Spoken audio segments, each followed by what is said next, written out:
slobbery monster unveiled itself. It bared its teeth in a grin wider than my arms could stretch. My heart stopped. An ear-piercing screech woke me from my daze, and I dove behind cover. It clawed its way toward me, howling as it tore through the others around me. I wasn't sure if I was going to make it. A voice rang out across the hushed forest. Its only words echoed through the barked masses.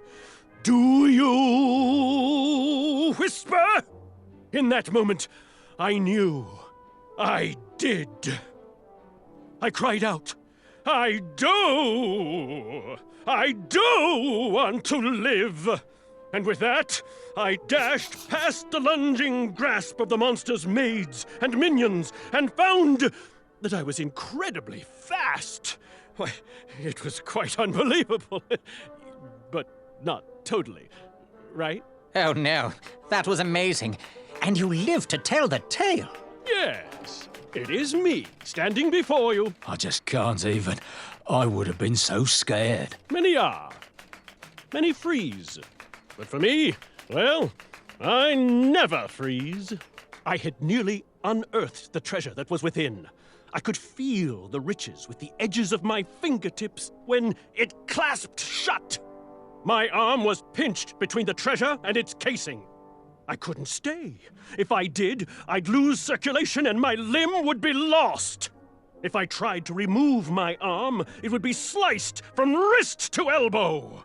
I didn't have much time. Then, a sharp snort erupted through the shadows. It heard me. There were no options. If that treasure was to be mine, I had to sacrifice my arm for the good of the rest of me. I flung my pinched arm downward as hard as I could. The treasure shook inside, but my arm remained. Footsteps. No time to run, no time to think, only action! I jumped off the wall and fell into a deep pit. A crash, treasure everywhere. A yawn behind me. It was awoken.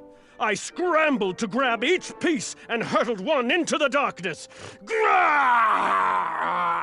It called out in pain as I heard its body crash to the floor. Treasure in hand, I escaped and adventured onward. Oh, how delightful. And you escaped with all the treasure? Yes, I relished every last bit of that treasure. The flames danced right before my eyes. I couldn't go anywhere. They had me surrounded. I watched the flames grow, each ember reaching closer to my face. Then I knew there was a way out.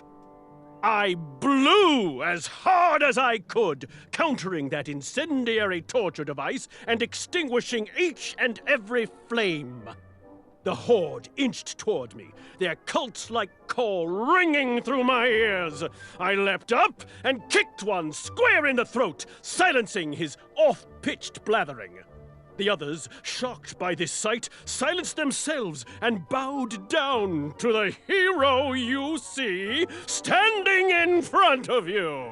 What a happy adventure. It seems I tell this legend every year. Oh, how can I be you? There was no looking past him. Every corner of my periphery, he was there, awaiting to be acknowledged, stalwartly mocking me. There he stood, the largest beast I had ever seen.